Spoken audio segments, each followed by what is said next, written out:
Hulagu Khan کی بیٹی Baghdad میں گشت کر رہی تھی کہ ایک ہجوم پر اس کی نظر پڑی۔ پوچھا، لوگ یہاں کیوں اکٹھے ہیں؟ جواب آیا، ایک عالم کے پاس کھڑے ہیں۔ اس نے عالم کو اپنے سامنے پیش ہونے کا حکم دیا۔ عالم کو تاتاری شہزادی کے سامنے لا کر حاضر کیا گیا۔ شہزادی مسلمان عالم سے سوال کرنے لگی، کیا تم لوگ اللہ پر ایمان نہیں رکھتے؟ عالم، یقیناً ہم ایمان رکھتے ہیں۔ شہزادی، کیا تمہارا ایمان نہیں کہ اللہ جسے چاہے غالب کرتا ہے؟ عالم، یقیناً ہمارا اس پر ایمان ہے۔ شہزادی، تو کیا اللہ نے آج ہمیں تم لوگوں پر غالب نہیں کر دیا؟ عالم، یقیناً کر دیا۔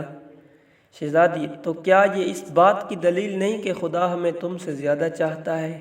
عالم، نہیں شہزادی۔ شہزادی، کیسے؟ عالم، تم نے کبھی چرواہے کو دیکھا ہے؟ شہزادی، ہاں دیکھا ہے۔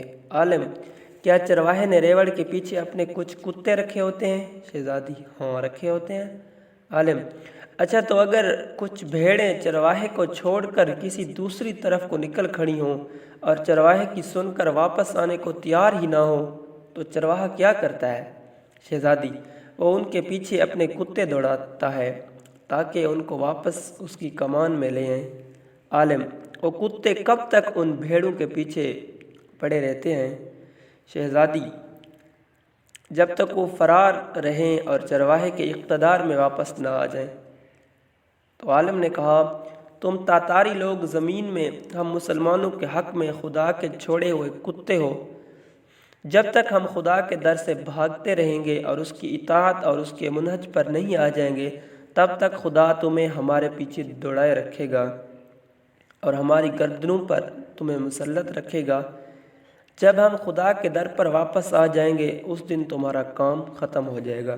آج پھر وہی حال ہے، آج کتے ہم پر مسلط ہیں، یہودیوں، عیسائیوں، ہندوؤں اور لبرلز کی صورت میں، اور جب تک ہم واپس نہ آ جائیں اسلام کی طرف تب تک ہم پر مسلط رہیں گے۔ کچھ یہی حال فلسطین اور کشمیر پر چھوڑے گئے اسرائیل اور ہندو کتوں کا بھی، اور امت اور اس کے حکمران اور اس کے دانشور ہیں کہ راہ پر ہی نہیں آ رہے۔